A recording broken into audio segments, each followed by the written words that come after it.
The daughter who once erased me from her life is now kneeling before me under the chandeliers and flashing cameras. Her white gown is stained, her hands trembling as she clutches the sheet music I wrote with tears and sleepless nights. The hall has gone completely silent. No one understands why the star of the year has fallen to her knees before a woman in a simple black dress. They don't know that woman is her mother, the same mother she humiliated, denied, and cut out of her biography, calling her nothing more than a shadow. But tonight, beneath these lights, I'm not here to reclaim honor.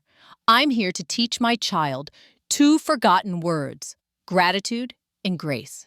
I step forward, look straight into her tear-streaked eyes, and say calm, but cold enough to draw blood. Amelia Grant, if anyone has to kneel in this room, it won't be me. Gasps ripple through the audience. Cameras click like thunder. And in that frozen second, everyone realizes this isn't an award ceremony anymore. It's a reckoning. The final note for a pride that forgot its tune. The chandelier sparkled above the grand hall, scattering light like shattered stars across the velvet seats. Reporters whispered to each other, the air thick with excitement, waiting for the name everyone had come to hear. When the announcer's voice echoed, the crowd erupted. Amelia Grant. She stepped onto the stage, poised and glowing, the picture of grace. The youngest piano prodigy in America, a name plastered across every music magazine. A face adored by critics, sponsors, and millions of fans who had never met the woman who taught her to touch a single key. Her silver gown caught the light, glittering with every step. A soft smile curved her lips, perfect and practiced as she accepted the golden trophy. She turned toward the microphone, voice clear, steady, confident. First, I want to thank my mentor, Professor Victor, the man who taught me everything I know. He's been like a father to me. A roar of applause followed.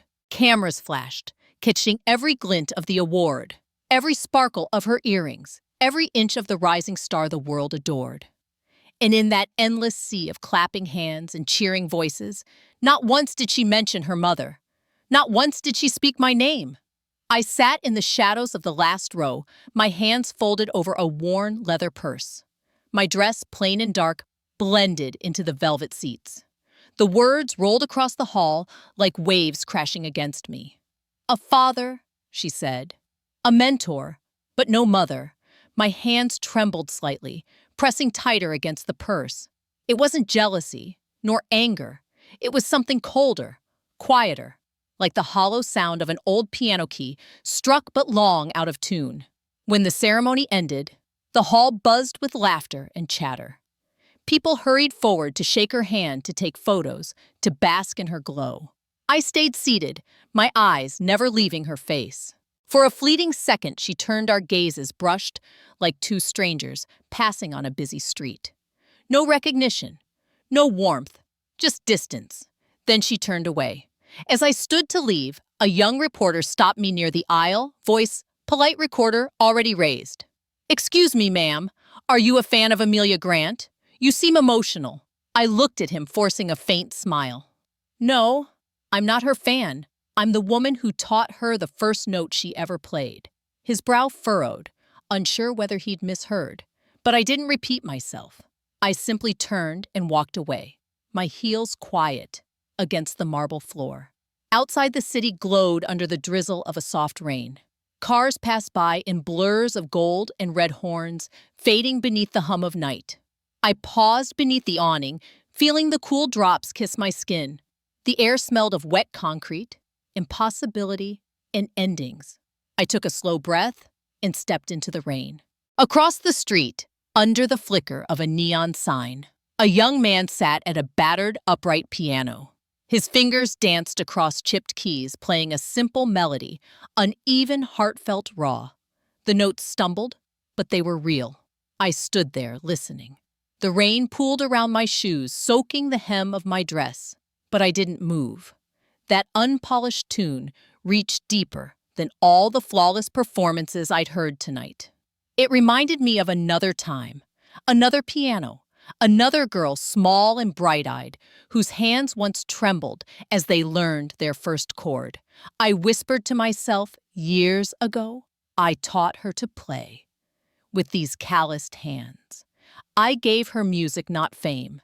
And now, when her pride has carried her beyond love, I'll teach her again. Not notes, not rhythm, but two words she's forgotten. The pianist lifted his head, rain dripping from his hair, as if he'd caught my words. I smiled faintly and reached into my purse, slipping a folded bill into his open case. Gratitude, I murmured, and grace. The music faded behind me as I walked on. The city lights shimmered against the wet pavement, reflections rippling like broken glass. Then I saw it, a towering billboard looming over the intersection, the face of Amelia Grant, smiling down in elegant perfection. The new voice of classical music, it read. I stopped beneath it, staring up at the flawless curve of her smile, the confidence in her eyes that once looked to me for every answer. You've built your empire on applause, my child, I said softly. But applause fades, truth doesn't. And when the curtain falls, you'll hear my music again. A flash of lightning cut across the sky, followed by the low roll of thunder. The raindrops quickened cold and steady, washing the city in silver.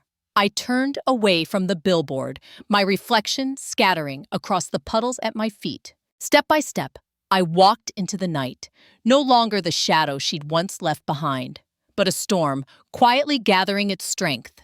Each footstep struck like a note, steady and deliberate. Because tonight, I made a promise. A promise the rain itself would carry. I would bring back the melody she buried.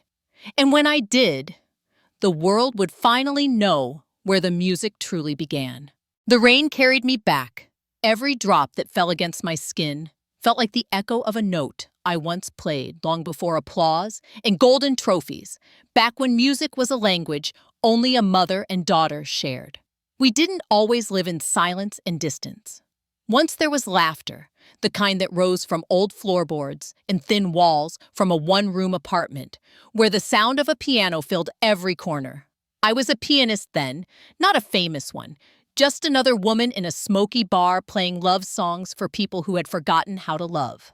The piano was chipped. The audience distracted the pay barely enough to keep the lights on. But every night I played. Not for them, for her. For the small girl asleep in the corner booth, head resting on her school bag, one hand curled around the edge of her blanket like she was holding onto a dream. Her name was Amelia. She was 5 when she first climbed onto the old wooden stool beside me. Tiny legs dangling, eyes wide and bright. "Can I try, Mama?" I smiled and nodded. Her little fingers pressed the keys, hesitant, uncertain, yet the sound that came out was pure, curious, alive. In that moment, I knew she was born with music inside her. Life wasn't kind to us. After her father died, a car crash on a winter night. I sold my wedding ring to pay the rent. By day, I taught neighborhood children how to find middle C. By night, I played piano for tips and tired smiles. But no matter how small the paycheck or how cold the walk home, I always saved the best for her. Every morning before school, we shared one loaf of bread. I'd slice it in half, one part for me, the other for her. But every time I'd tear a bit more from mine, slipping it onto her plate while she wasn't looking. She'd chew, happily humming the melodies she'd heard me play the night before. Sometimes she'd ask, "Mama, why do you always give me the bigger piece?" And I'd laugh softly.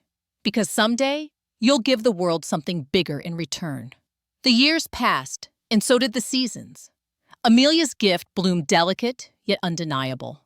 Her hands grew steady, her ears sharp. She could hear a song once and replay it perfectly. Soon I realized my little girl didn't just love music, she was made of it. When she turned 12, the National Conservatory announced auditions for full scholarships, a once-in-a-lifetime chance. Her eyes lit up when she saw the poster, her fingers already miming the keys in the air. But the fee for registration alone was more than a month's rent. That night, I sat alone in our tiny apartment, the lamplight trembling on the walls. In the corner stood the piano my father left me, the only thing of value I still owned. It wasn't much to anyone else, but to me, it was a piece of my soul, the sound of home, of love, of everything I once believed in. My hands rested on its polished edge. I whispered into the quiet, "The most precious thing I have isn't this piano. It's her." And so the next morning, I sold it. When Amelia found out, she cried, not because I sold it, but because she knew what it meant. I knelt beside her, smoothing her hair. "Don't cry, sweetheart. We'll buy it back one day, when you're standing on a stage and the world finally hears you play." And she did. She auditioned with trembling fingers and a brave heart. Weeks later, a letter arrived. Accepted. Full scholarship. Top score. We danced in our kitchen that night, spinning under the flicker of a single light bulb. It was the happiest I had ever seen her, and the proudest I had ever been. At the conservatory, she met Professor Victor, a renowned musician, stern but brilliant. He saw in her what I had always known. "Your daughter is exceptional," he told me once, "but she needs refinement discipline. I'll shape her into a true artist." I thanked him, unaware that he would later become the man she'd call father. The more she studied, the less she came home. First, it was the extra lessons, then rehearsals, then invitations to stay over during recitals. I told myself it was a good thing that distance was the price of success. But slowly, letters stopped arriving. Calls went unanswered, until one day, I decided to visit her at the conservatory, just to see how she was doing. I remember the day, vividly, sunlight pouring through the gates, the sound of students laughing, their uniforms crisp and new. I waved when I saw her across the courtyard, her hair shining, her posture confident. But when her friends noticed me, the woman in secondhand clothes, holding a paper bag with her favorite lunch, they began to whisper, and Amelia's smile faltered. Later she came to me, her eyes darting around nervously. "Mama," she said softly, "next time, you don't have to come to the gate. I can meet you somewhere else. It's just, people talk. They say things." Her voice cracked, shame heavy in every word. I'm embarrassed." For a long moment, I just looked at her. My little girl now, taller, sharper, already building walls around herself. Then I smiled gently. "I understand. You go ahead, Amelia. One day, you'll remember where your music began." She hugged me briefly, then turned back toward her friends, her steps quick, eager to rejoin the world she wanted so desperately to fit into.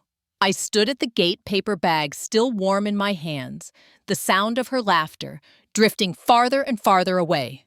Years passed. Amelia graduated with honors, performed in grand halls, her name whispered with awe. And I watched from the shadows, too proud to intrude, too forgotten to be missed. Until one evening, I decided to attend her debut concert, quietly, anonymously, sitting in the last row as I always did. The stage was bathed in gold, the hall magnificent. She walked out in a gown of silver silk, every step measured, graceful, perfect. When she sat before the piano, the crowd held its breath. I did too. Her hands rose, my hands smaller, younger, and the music began. It was flawless, every note precise, every rhythm immaculate. But as I listened, tears welled in my eyes, because beneath the beauty, there was no warmth, no tenderness, only pride. During the intermission, I tried to approach just to say hello, just to tell her I was proud, but a security guard stopped me at the backstage door. "Artists and guests only," he said. I told him I was her mother. He looked me up and down, the cheap coat, the worn shoes, and shook his head. "Sure you are," he muttered and turned away. Through the small glass window, I saw her laughing with Victor, surrounded by critics and patrons. For a moment, she glanced toward the door. Our eyes met. Recognition flickered, then vanished. She turned her back. The applause that night was thunderous, but I heard none of it. As the audience rose to their feet, my heart sank into silence. That was the night I learned music can fill a room, yet leave a soul completely empty.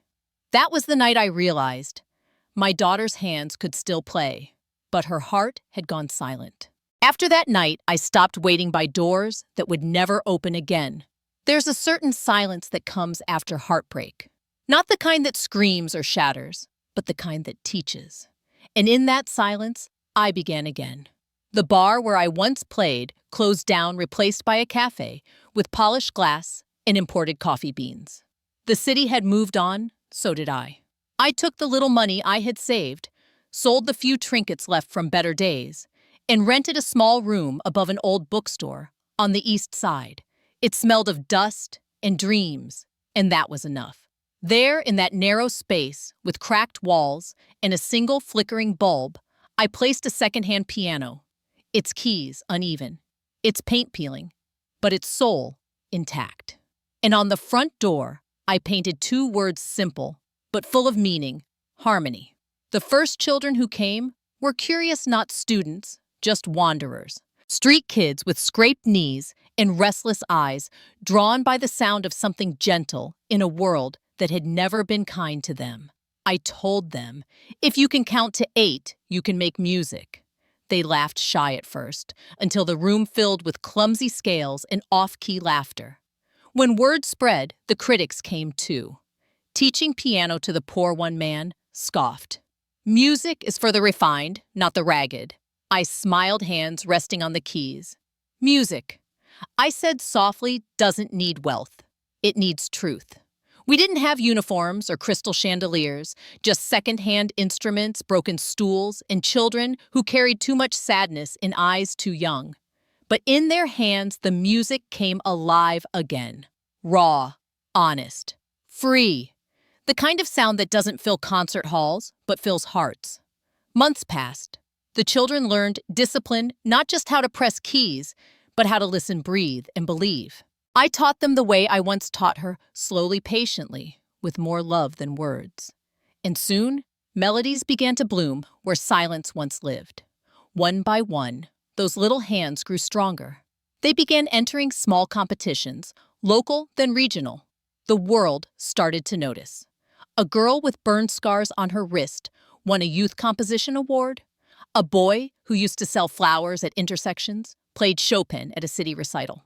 And in every article, they mentioned the same thing: trained by CG, the mysterious teacher behind harmony. I never gave interviews. The world didn't need my face anymore, only the echoes of what I taught. Behind the scenes, I built a quiet empire of kindness. Every award, every donation went straight back into harmony. More instruments, more scholarships, more chances. With time, I began working with foundations. I invested anonymously, built a small trust for children who wanted to learn but couldn't afford it. The money wasn't much, but it grew like seeds scattered in fertile soil, waiting for the right season to bloom. And all the while, across the city, Amelia's star soared higher. Magazine covers, world tours, lavish gowns and interviews under glittering lights. They called her the voice of a generation, a miracle reborn. And when journalists asked about her past, she smiled and said, I've always been alone. My only family is music. When I read those words printed in glossy ink, something inside me ached, not from anger, but from the quiet sting of truth denied. There, between the lines, she had erased me completely. No mother, no home, no harmony. Only a self-made prodigy, sculpted from air and ambition. One morning, as I wiped the dust from the piano keys, one of my students burst in, waving a magazine. Miss CG, look, Amelia Grant won the International Symphony Award. He said it with pride, innocent, unaware of the name's weight in my heart. I took the magazine, gently tracing her picture with my fingertips. She looked radiant, powerful, untouchable, a woman who had everything except the truth. I smiled, faintly closed the magazine and said, She plays beautifully, doesn't she? The boy nodded eagerly. Do you know her? He asked. I hesitated, then softly. Once, a long time ago. That night when the children had gone and the streets had grown quiet, I sat alone by the piano. The city lights bled through the window, pale and distant. I rested my hand on the keys, the same way I had done when she was small. For a moment, I could almost hear her laughter, that bright, pure sound, before fame turned it hollow. I whispered into the dark, It's all right, Amelia. One day when the applause fades and the stage empties, When the music you borrowed begins to sound strange in your own hands, you'll come searching for the melody you left behind. I look down at my hands, older now, lined with time, but still steady. And when that day comes, you'll remember the sound of your mother's piano. A tear slipped down my cheek, falling onto the ivory key beneath my palm. It rang out softly, a single note, pure and lonely. But even in its loneliness, it held hope, because I knew the truth always finds its way home. Harmony grew. Not fast, not loud, but steady, just like me. The evening of the conservatory's 50th anniversary arrived like a crown of gold. The grand hall shimmered beneath chandeliers and silk banners, the air humming with reverence. It was not just a celebration, it was a coronation. At the center of it all stood Amelia Grant, the school's brightest star, its pride and promise dressed in ivory and confidence. She sat before the Steinway hands poised above the keys, eyes half closed in devotion. The lights dimmed and the crowd hushed. Then, with the grace of a woman who had mastered her craft, she began to play. The final note, a hauntingly beautiful composition, a piece the critics had called her masterpiece. The melody rose and fell like ocean tides, weaving sorrow and triumph in perfect balance. Every note shimmered with longing, yet beneath its beauty was a shadow. To the audience, it was genius. To me, sitting among them, it was memory. Every chord was a ghost. Every phrase, a heartbeat I recognized. I had written it once years ago, in the quiet hours after she left a lullaby for a daughter who had forgotten her mother's voice, and now she played it as her own. The applause when it came was thunderous. People rose to their feet, calling her name, showering her in flowers and flashbulbs. She smiled graciously, bowing her head the picture of grace. Then the master of ceremonies took the stage microphone, gleaming in the soft light. "Ladies and gentlemen," he began, his voice booming on this extraordinary evening, "we honor not only our beloved alumna, Miss Amelia Grant, but also our diamond benefactor, the visionary who funded our new youth program and restored this very hall." A ripple of curiosity swept the room. The audience leaned forward. Amelia turned expectant. The MC smiled. "Please welcome to the stage, CG, the anonymous patron whose generosity has transformed our conservatory." The doors at the back opened. A hush fell deep and electric. And I stepped through. I wore no jewels, no designer gown, only black, simple, dignified. The heels of my shoes struck the marble in slow rhythm as I walked the long aisle toward the light. Each step echoed through the silence, a steady counterpoint to the frantic beating of my heart. Amelia's smile faltered. Her eyes widened. For the briefest moment, she looked like a child again, caught between disbelief and fear. Whispers spread like wildfire. "Who is she? Why does Amelia look like she's seen a ghost?" Professor Victor, seated in the front row, rose quietly. As I reached the stage, he bowed deeply, respectfully. The cameras flashed, confused, hungry for answers. The MC, unsure, held out a hand. "Madam CG, welcome. Would you like to say a few words?" I turned toward him, smiled faintly, then faced the hall. My gaze found hers. Amelia stood frozen beside the piano, clutching her sheet music like a lifeline. Her lips parted, but no sound came. I could see the tremor in her hands. Taking the microphone, I spoke softly, evenly, my voice carrying through the hall like the low hum of a cello. "Thank you. I never planned to speak tonight. I prefer silence. It's often more honest than applause." A ripple of uneasy laughter. I continued, my eyes never leaving hers. "I am Clara Grant, once a pianist, once a teacher, and long ago, I was asked to leave this very hall. Because I didn't look the part." The whispers grew louder. I raised a hand, quieting them. Tonight, I heard a beautiful piece, the final note. The critics call it Amelia Grant's greatest work, but I remember its first breath. I remember the night it was born in a small apartment above a bookstore, played on a piano with chipped keys. I paused. I remember, because I wrote it. A gasp rippled through the audience. Cameras flashed like lightning. On stage, Amelia's face drained of color. Her eyes darted toward Victor, but even he avoided her gaze. I stepped closer, not in anger, but in truth. I am not here to claim what's mine. I am not here for pity.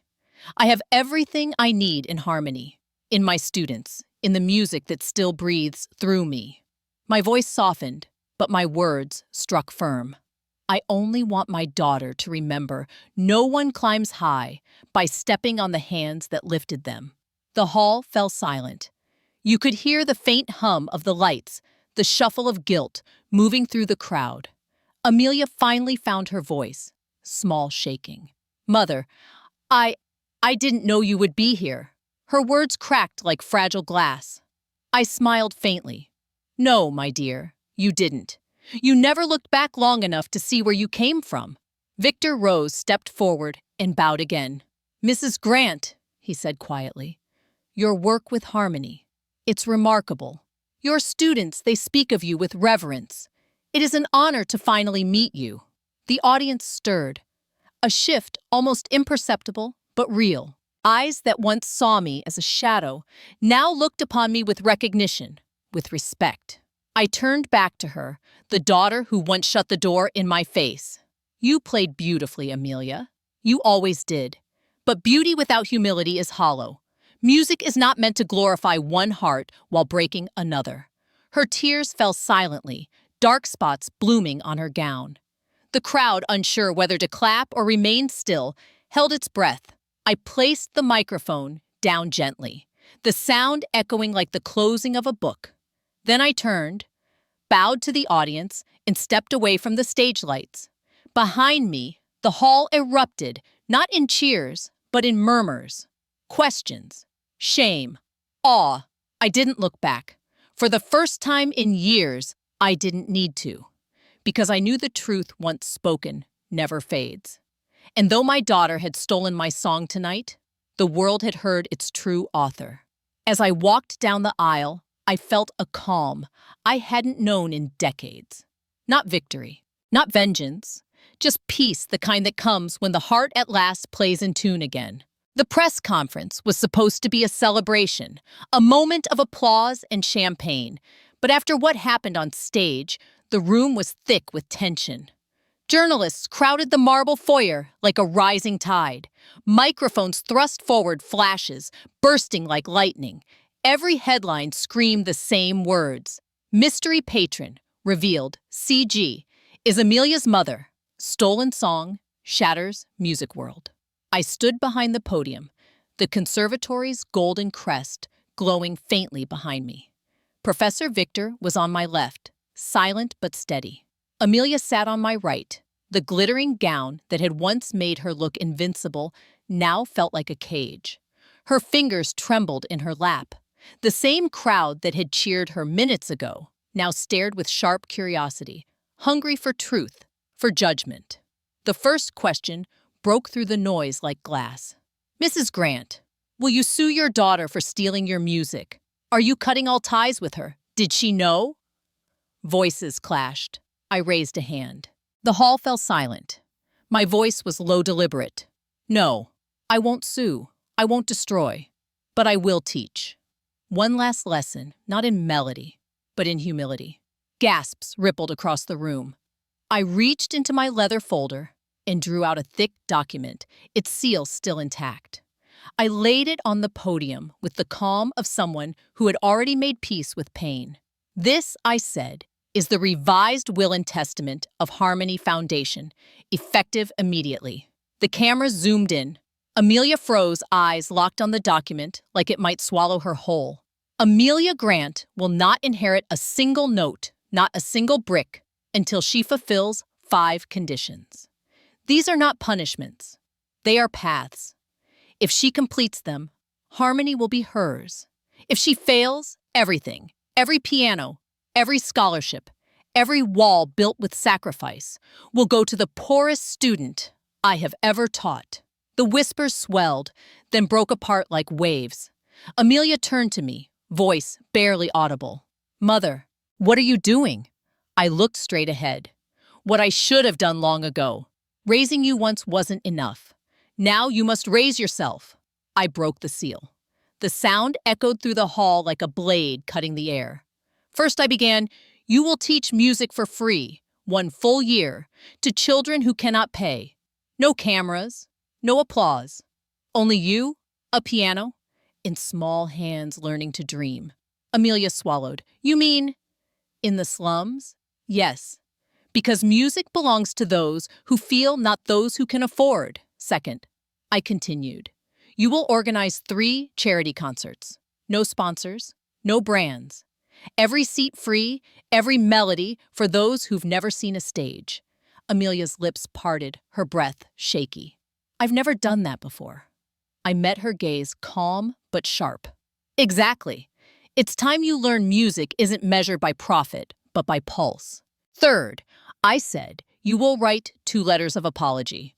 One to Professor Victor, the man who believed in you, and one to me, the woman who built you. Not in secret, but publicly, because humility only heals when it's seen." Victor lowered his head, his eyes bright with tears. Amelia's voice cracked. Do I have to publish them?" "Yes. The world needs to see that fame does not exempt conscience." Fourth, I said, "You will step off the grand stages for 1 year. No Carnegie, no Royal Albert, no Philharmonic. Instead, you will play where no one knows your name, subways, parks, alleys. Let the streets teach you what applause can't." A shocked murmur filled the air. "Mother, that would destroy my image? Then let it." I cut in each word like a chisel. "A tree cannot grow taller unless it sheds rotten branches." Fifth, I said, voice lowering, "You will compose 1 final piece, a tribute to gratitude. Its title, CG2. Not to glorify me, but to honor every nameless parent who sacrificed so their children could rise." I paused. "If you fail to complete these 5, harmony, and all it owns will transfer to 1 student, Lena Brooks, the girl with a broken violin and a heart stronger than fame." The room went still. Even the flashes paused. Amelia's breath came ragged. Slowly she rose. Her knees shook. Then before anyone could stop her, she dropped to the floor. The marble caught the sound, soft but final. "Mother, I'm sorry." Her voice cracked like porcelain. "I was blind, proud. I thought success meant forgetting where I came from. Please, give me a chance. I'll do it. All 5, I swear." For a moment, all I saw was the little girl who once pressed her tiny fingers onto ivory keys, giggling when she found middle C. Tears stung, but my voice stayed firm. "Amelia, sorry. Is a note too short for the song you owe?" I stepped forward, placed a hand on her trembling shoulder. "Get up. Not to stand taller, but to start lower. You've played for kings. Now play for children. You've bowed to fame. Now bow to grace." She lifted her face, tears streaming. "I'll learn again, Mother, from the first note." I nodded. "Good. Then let the world be your classroom, and let humility be your instrument." Applause started softly, 1 pair of hands, then another, until it rolled through the hall like thunder. Professor Victor stepped forward, voice trembling. "Tonight," he said, "we all witnessed more than music. We saw redemption waiting to be written." I closed the folder, sealing the will once more. Amelia stayed kneeling, head bowed under the blinding lights. But for the first time, I didn't feel shame, only peace. Because a mother's love, once broken, doesn't vanish. It transforms into justice, into mercy, into the lesson only life can teach. And tonight, under the weight of truth, the prodigy the world worshipped finally met the teacher she'd forgotten. Not the mentor on stage, but the mother who had taught her the very first note. The morning after the press conference, the city woke to headlines screaming repentance. Some called it scandal, others salvation. But for me, it was silence, the kind that seeps into your bones and makes you question every note you've ever played. For years, I'd walked through spotlights, never shadows. Now I was standing barefoot in both. The first day at the community center was harder than any concert I'd ever played. The room was small, damp, with chipped paint, and two pianos that had seen better centuries. Children crowded the benches, restless, loud, hungry for attention, not melody. I smiled stiffly. All right, everyone. Today, we'll start with scales. A boy in a red hoodie banged a random key. A girl in pigtails laughed and copied him. Soon the whole room echoed with chaos, sharp, uneven mocking. My voice snapped before I could stop it. Stop! Do you think this is a joke? They froze wide-eyed. And in their faces, I saw something I hadn't expected. Fear. Not defiance. Not arrogance. Just fear. The same fear I once felt when I saw my mother's disappointment back when I still thought she was only strict, not wise. My throat tightened. Slowly, I stepped back, drew a long breath, and lowered my voice. I'm sorry. Let's try again. Together this time. The next week was a storm. Some children didn't show up. Others came late, dragging their feet. A few tried to quit altogether. Every night I went home, exhausted, hands trembling, mind spiraling. I thought of my concerts, the perfect lights, the applause that came like rain. Now all I heard were off-key notes and laughter I couldn't control. One night, I threw my sheet music aside, buried my face in my palms, and whispered, Mother, how did you do this? How did you keep believing when no one listened? The answer came not in words, but in memory, her smile soft and patient, even when I was cruel.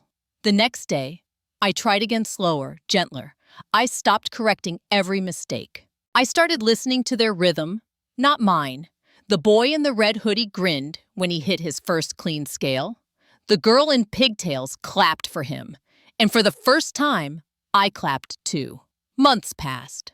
The lessons became less about perfection, more about courage. They learned to play together, to laugh at mistakes, to feel the music instead of fearing it. Somewhere along the way, I realized so was I. The first charity concert arrived in spring. We'd planned to play in the park under an open sky. I spent days arranging the program, borrowing instruments, rehearsing with the children. But on the day of the performance, clouds rolled in thick and dark. By afternoon, the rain came heavy, relentless. The crowd thinned to a handful of umbrellas. Volunteers urged me to cancel. But as I looked at the little faces behind me, damp hair, nervous smiles, I heard my mother's voice in memory. Music is not for comfort, it's for truth. So I sat at the piano, wiped the keys, and began. The children followed, shaky, but brave. The rain poured, soaking our clothes, blurring the notes on the sheet. My fingers slipped, my eyes stung, but I kept playing. The sound rose thin, defiant, raw, a melody not for fame, but for faith. A woman passing by stopped under her umbrella, recording on her phone. Then another. Then a dozen. Later that night, the clips spread across the internet like wildfire. The prodigy who bowed beneath the rain. Millions watched. Some mocked, some wept. For the first time, the applause that followed didn't feel hollow. The next morning, I sat at my desk, dripping wet pages before me, and wrote my first letter. Dear Mother.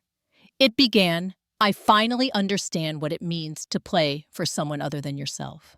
My tears blurred the ink, but I didn't stop. I wrote to Professor Victor, too, thanking him for every correction I once took as insult, every silence I mistook for disappointment. When I signed my name, I didn't write Amelia Grant Prodigy. I wrote simply, Amelia Student.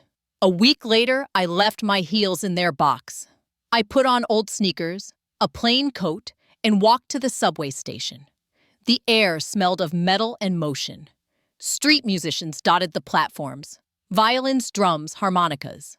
I chose a corner, placed my small stool, and set down my piano keyboard. People stared, some in disbelief, others in pity. Once, I would have shrunk from that.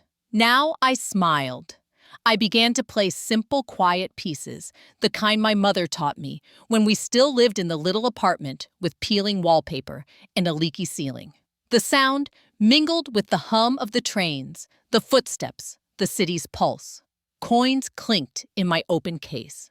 A child tugged at her mother's sleeve, whispered, "She plays so pretty," when the girl slipped a single coin into my case. She looked up and said, "You're a really good lady." I laughed. Not the poised laugh for interviews, but a real one from somewhere deep. Thank you, I said. I had a very good teacher. Day by day, I began to see the world I had ignored, faces lined with struggle smiles, carved from scarcity, beauty and imperfection. I played through cold mornings and humid nights, through applause and indifference alike. Somewhere between one train and the next, my pride began to melt into gratitude. One afternoon, as I returned to the Harmony Center, I found a young boy struggling with a simple piece. He kept hitting the wrong note. Frustration burning in his eyes. "I can't do it," he shouted, fists pounding the keys. I knelt beside him. "Yes, you can. Try again." He shook his head, tears spilling. "It's too hard." I took his hands, gently guided his fingers. "When I was your age, I said the same thing. My teacher didn't give up on me, and I won't give up on you." His fingers trembled, then found the right key. The sound rang out small but sure. He smiled shy and proud. And I realized I was finally teaching, not performing. The second charity concert was held at a homeless shelter.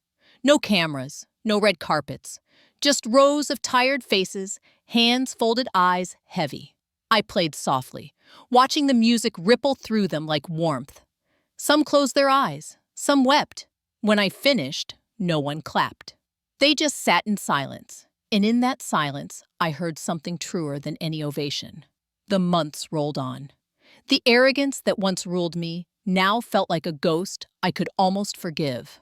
I began composing again, not for critics, but for clarity. Late at night, under a single lamp, I'd sit at the piano with blank sheets and let my heart speak in notes. Sometimes the melodies came gentle, sometimes broken, always honest.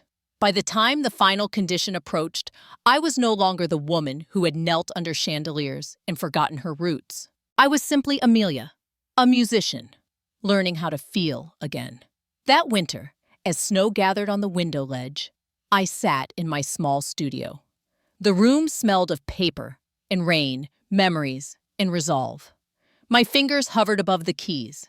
The title on the page read, "The Final Note for Mother." The first chord was hesitant, like a child's first word. Then slowly it grew sorrow, joy, regret, love, all twined into one melody. I played through the night, every note a confession, every rest a tear. At one point, a drop of water fell onto the keys. Not rain this time, but a tear I didn't hide. It landed on middle C, the same note my mother had taught me to find with eyes closed. I pressed it again softly, letting it ring into the quiet. By dawn, the piece was finished. I sat still, fingers resting on the last chord heart, steady for the first time in years. The sun crept through the curtains, laying gold across the keys. I whispered, "I'm ready, Mother." Not for applause, but for you to see me finally not as a star, but as your student again. And somewhere in that quiet room, I could almost hear her voice, warm, proud, forgiving, echoing through the melody. A full year passed quiet and steady, like a metronome counting not time, but growth. Winter melted into spring. The rain that once fell on my concerts now washed clean the edges of who I used to be. And when the blossoms came, so did she. That morning, the Harmony Center buzzed like a hive. Children rushed between rooms, laughter bouncing off painted walls. I was sitting at the piano guiding a small boy through his first chords when the door opened. A hush rippled through the room, not from discipline, but from recognition. I turned, and there she was, Clara, my mother, standing in the doorway, her coat draped neatly over one arm, eyes calm, face soft. She didn't speak at first. She didn't need to. The look on her face, part pride, part quiet, knowing was enough to make my throat tighten. The children, curious, turned toward her. One little girl tugged my sleeve. "Teacher." "Who is that?" I smiled. "Someone who taught me before any of you." And then, like sunlight spilling into the room, the children ran to her, Grandma Clara. They shouted the name they'd seen in books on walls, never knowing she was flesh and heart. She knelt down, arms open, and they wrapped around her like a melody returning to its refrain. For a moment, I just watched. Watched the woman who had once built this place from nothing, now surrounded by the very hope she had planted. My eyes blurred. When the room finally settled, she walked toward me, slow but steady. "You look different," she said softly. "Lighter." I nodded, unsure if I could speak. "I've been learning, Mother." She looked around the worn benches, the music sheets taped together, the small, bright faces. One of the staff approached, smiling. "Mrs. Grant, she's been here almost every day, morning to evening, never takes a dime." My mother turned back to me. "Is that true?" I hesitated, then nodded. "Yes." "Why?" Her tone wasn't harsh. It was curious, like a question meant to weigh the soul, not the schedule. I drew a breath. "Because I finally understand what music is for. I used to think it was about applause, about being seen. But now, I play to listen. To the children, to the world, to myself." Her eyes softened. "To me," my voice cracked. "Yes, to you most of all." She smiled, not the proud smile of a teacher, nor the indulgent smile of a parent, but something gentler. "Then I've heard your music, Amelia, and it's the most beautiful you've ever played." Tears slid down my cheeks before I could stop them. I tried to speak, but she raised a hand. "You don't need to say it. You've already said it every day you chose patience over pride." The staff invited her to sit. The children gathered around, eager to play for her. One by one, they took turns, clumsy fingers, offbeat rhythms, but hearts full. She listened, eyes shining, clapping the loudest for the shyest. And I watched her watch the way she looked at them, like she once looked at me, the way she made every mistake sound like music worth keeping. When the room emptied and the last child waved goodbye, she and I stayed behind.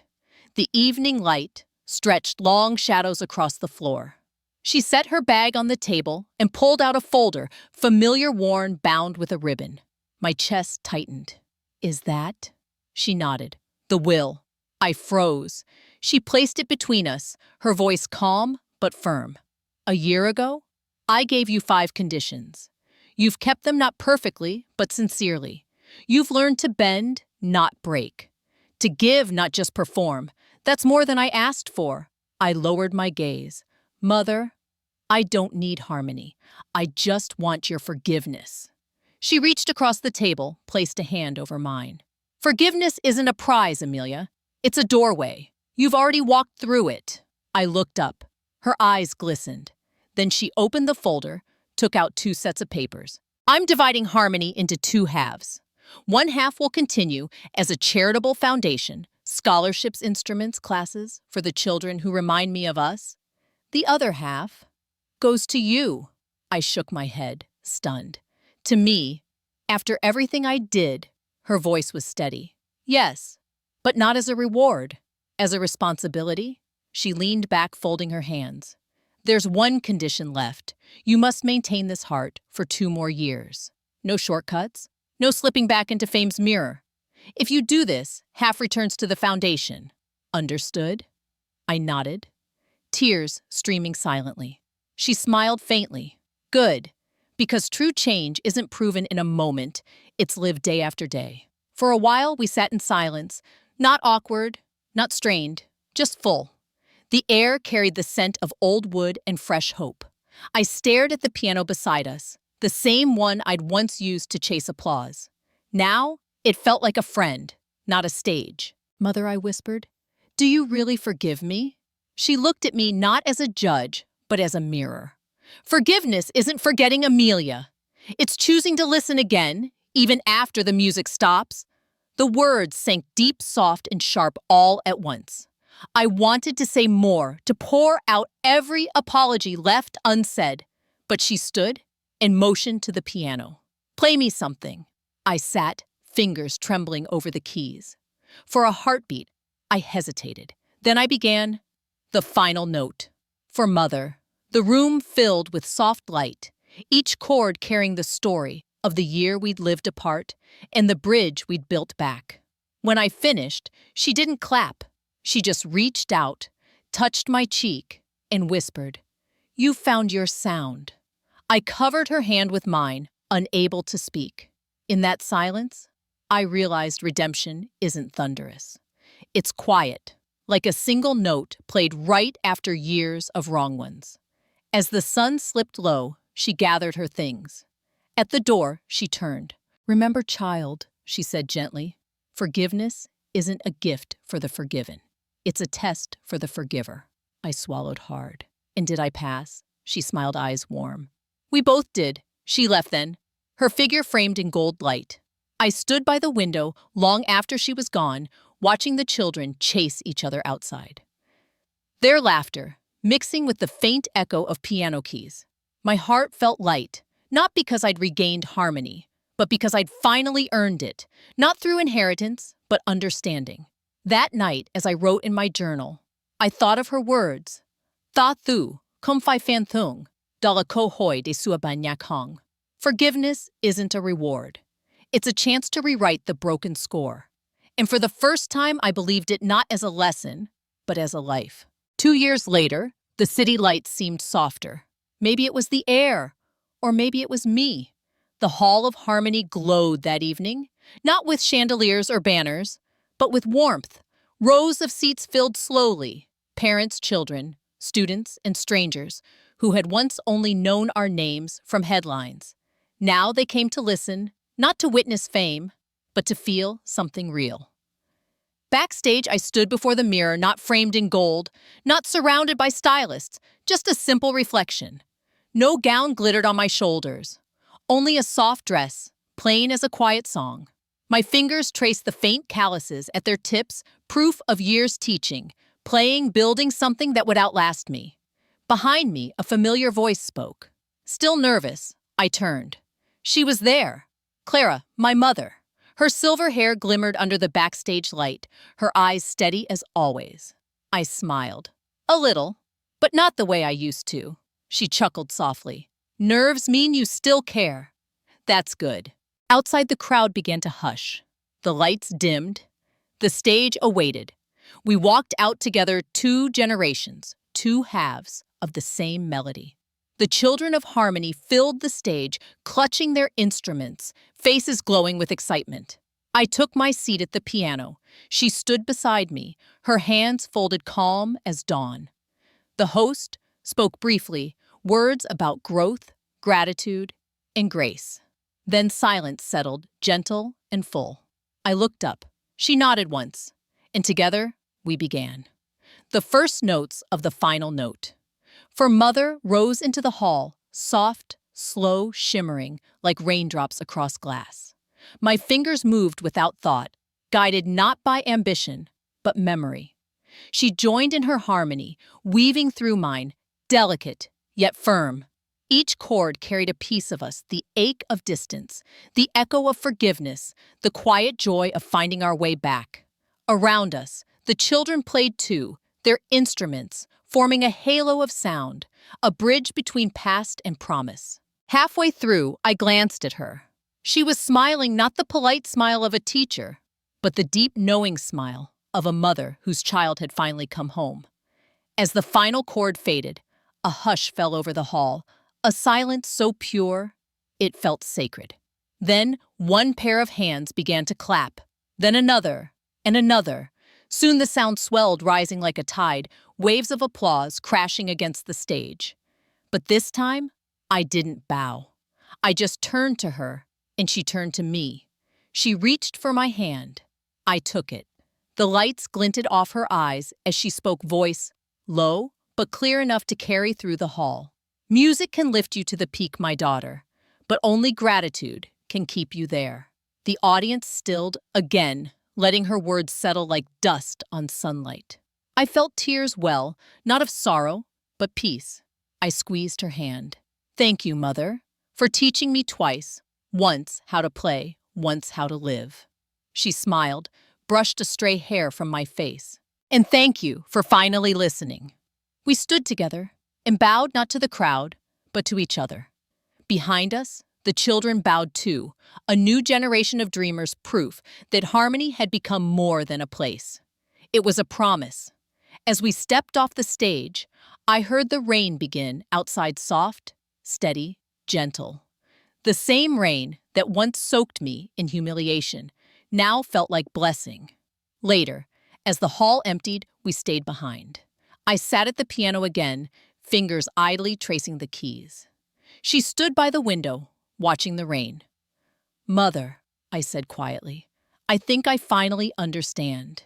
Music isn't about how loud the world claps. It's about how quietly your heart answers." She turned eyes warm. "Then you've learned the last lesson."